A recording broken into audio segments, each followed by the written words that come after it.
Hi எல்லாருக்கும். கோடைக்காலம் ஆனாலே வடகம் தான் ஞாபகம் வரும் எனக்கு. நான் வடகம் போடணுன்னு தான் ஆசைப்படுவேன். ஸோ இந்த வருஷம் வடகம் போடலான்னு சொல்லிட்டு தான் அரிசி முதல் நாள் நைட்டே ஊற போட்டு காலையிலே அரைக்க ஆரம்பிச்சிட்டேன். நம்ம வெயிலுக்கு முன்னாடி இதெல்லாம் பண்ணி ஆகணும். அதனால் 7 மணிக்குள்ளே இந்த வேலையெல்லாம் முடிச்சிடணும். ஸோ அரிசி அரைச்சிட்டு 1/4 குண்டா அளவுக்கு தண்ணி ஊற்றி வச்சுருக்கேன். அதில் தேவையான அளவு உப்பு சேர்த்துருக்கேன். உப்பு ஃபஸ்ட்டு சேர்த்துக்கலாம், அப்புறம் இடையில உப்பு டேஸ்ட்டு பார்த்துட்டும் சேர்த்துக்கலாம். மாவு இந்த அளவுக்கு நைஸாக கரைச்சி எடுத்துக்கணும். ஸோ இந்த கேப்பில் போயிட்டு நான் இந்த வேஸ்ட்டு துணி ரேஷன் துணி தான், இதை நல்லா அலசி காய போட்டு வந்துட்டேன்.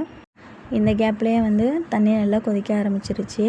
இப்போ நம்ம அரைச்சி வச்ச மாவு கொஞ்சம் கொஞ்சமாக சேர்த்துக்கலாம். கைவிடாமல் கிளறிட்டே இருக்கணும், இல்லைன்னா கட்டி பட்டுரும், கட்டி கட்டியாக போயிடும் மாவு. அதுக்காக நம்ம அந்த செஞ்சு முடிக்கிற வரைக்குமே கைவிடாமல் கிளறிட்டே இருக்கணும். இங்கே பாருங்கள் ஃபுல்லாக வந்துருச்சு. ஸோ அதனால் நான் இன்னொரு பாத்திரத்துக்கும் கொஞ்சம் மாற்றிட்டேன், பாத்திரம் பத்தலைன்னு சொல்லிவிட்டு.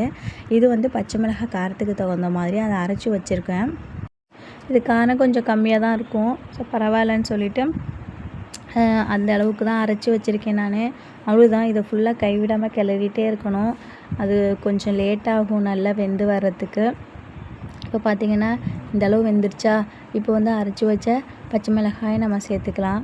சேர்த்துட்டு கிளறி விட்டுட்டு இது கூட கொஞ்சமாக 1 ஸ்பூன் அளவுக்கு சீரகமும் அப்புறம் பெருங்காயத்தூள் இது மட்டும்தான் சேர்க்க போகிறோம்.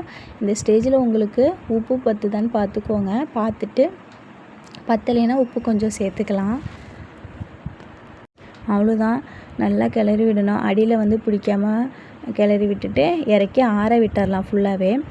இது வெந்துருச்சுன்னா பார்க்க கையில் தண்ணி நனைச்சிட்டு அதில் மாவில் கை வச்சு அழுத்தி பார்த்தோம்னா கையில் ஒட்டாமல் வரும்னு சொல்லுவாங்க. அந்த மாதிரி நான் பண்ணி பார்த்துட்டு அதுக்கு பிறகு எக்ஸ்ட்ரா உள்ள மாவை கார மிளகாய் இருக்கு இல்லையா, வர மிளகாய், அதை அரைச்சி நான் சேர்த்துருக்கேன். அது கூட பெருங்காயத்தூளும் சீரகமும் சேர்த்து இதையும் நல்லா கிளறி விட்டு ஆற விட்டுட்டேன். இப்போ பார்த்திங்கன்னா நல்லா எங்கே புளிய போகிறோமோ அந்த இடத்துல தண்ணி ஊற்றி நல்லா க்ளீன் பண்ணி விட்டுட்டு அதுக்கு பிறகு அந்த வேஸ்ட்டை எடுத்து நான் விரித்து போட்டுட்டேன். கொஞ்சம் கொஞ்சமாக தான் அதை விரித்து விடணும், ஃபுல்லாக விரித்து விடக்கூடாது. ஸோ இப்போ பார்த்திங்கன்னா அந்த எண்ணெய் பாக்கெட் இருக்குது இல்லையா, 1 லிட்டர் எண்ணெய் பாக்கெட்டை அதை நான் எடுத்திருக்கேன். அதில் தான் வச்சு புளிய போகிறேன். இது மேலே ஆடை படிஞ்சிருக்கும், அதெல்லாம் ஒதுக்கி விட்டுட்டு அந்த எண்ணெய் கவரில் இந்த மாவை நம்ம சேர்த்துக்கலாம். இது இடியாப்ப அச்சிலையும் புளியலாம். அந்த அச்சில் புளியும் போது கொஞ்சம் கொஞ்சமாக புளிய ரொம்ப லேட்டாகும். அதுக்காக நாங்கள் இப்படி தான் புளிவோம். ஸோ தாளெல்லாம் நல்லா க்ளீன் பண்ணி தான் எடுத்து வச்சுருக்கேன். பாருங்கள், அடியில் சின்னதாக ஒரு ஹோல் போட்டுக்க வேண்டியதான், அவ்வளோதான். இது அப்படியே புளிஞ்சு விட வேண்டியதான், ஃபுல்லாகவே புளிஞ்சு விட்ட வேண்டியதான். ஆனால் இந்த வடகம் புளிஞ்சு நான் முடிக்கிற வரைக்குமே நானும் அம்மாவும் சேர்ந்து வடகம் புளிஞ்சதும், அப்புறம் நான் சின்ன வயசில் வடகம் புளியும் போது கூடவே நிற்போம். அதுதான் எனக்கு மைண்டில் ஓடிட்டே இருந்துச்சு. ஸோ அதெல்லாம் நினச்சிட்டே தான் நான் புளிஞ்சிட்டு இருந்தேன். இப்போ பார்த்திங்கன்னா தனியாகவே இதெல்லாம் பண்ணிகிட்டே இருக்கும்போது கொஞ்சம் கஷ்டமாக தான் இருந்துச்சு. ஸோ பரவாயில்லன்னு சொல்லிவிட்டு நான் அதெல்லாம் புளிஞ்சிட்ருந்தேன். இது பாருங்கள், அடியில் நல்லா ஒட்டியிருக்குல்ல, இதை நல்லா எடுத்துட்டு இதை அப்படியே காய வச்சுக்கலாம். சின்ன வயசுல எல்லாம் வடகம் புளியும் போது பக்கத்துலேயே நிற்போம். ஏன்னா இந்த அடியில் உள்ளது தருவாங்க, அதுக்காக வேண்டி ஃபுல்லாகவே வடகம் புளிஞ்சு முடிக்கிற வரைக்கும் நிற்போம். அது செம்ம டேஸ்ட்டாக இருக்கும். ஸோ அதை சாப்பிட்றதுக்காக வேண்டி தான் கூடவே நின்றுட்டுருப்போம். ஸோ பார்த்திங்கன்னா எல்லாத்தையும் வறண்டி எடுத்தாச்சு. இதை அப்படியே கில்லு வடகம் மாதிரி லாஸ்ட்டாக போட்டு விட்டுற வேண்டியதான். ஃபுல்லாக காய விட்டுலாம், அவ்வளோதாங்க.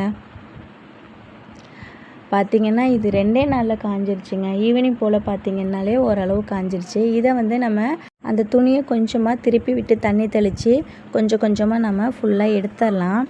எடுத்துட்டு ரூம் டெம்பரேச்சர்லேயே வீட்டுக்குள்ளேயே சும்மா போட்டு வச்சிடலாம் நைட் டைமில். ஏன்னா நம்ம தண்ணி தெளித்து எடுக்கிறதுனால கொஞ்சம் ஈரப்பதமாக இருக்கும். அதனால் ஃபுல்லாக எடுத்துகிட்டு விரித்து விட்டுடலாம். அப்புறம் மறுநாள் காலையிலே வெயிலில் எடுத்து போட்டுட்டு போயிட்டா ஈவினிங் போல் இந்த அளவுக்கு நல்லாவே மொறு மொறுன்னு வந்துருச்சு. அவ்வளோதான். இதை ஸ்டோர் பண்ணி வச்சுட்டு 1 வருஷம் ஆனாலும் நம்ம யூஸ் பண்ணிக்கலாங்க, கெட்டே போகாது. ஸோ ஃபைனலாக பொரித்து காமிக்கிறேன் பாருங்கள், நல்ல மொறு மொறுன்னு வந்திருக்கு. இவ்வளோ கஷ்டப்பட்டு நம்ம செஞ்சு வச்சு சாப்பிடும்போது அதோட டேஸ்ட்டே தனிதாங்க. ஸோ பிடிச்சிருந்துச்சுன்னா மறக்காமல் லைக் பண்ணிவிட்டு சேனலை சப்ஸ்கிரைப் பண்ணுங்கள். நெக்ஸ்ட் வீடியோவில் பார்க்கலாம். டாடா பாய்.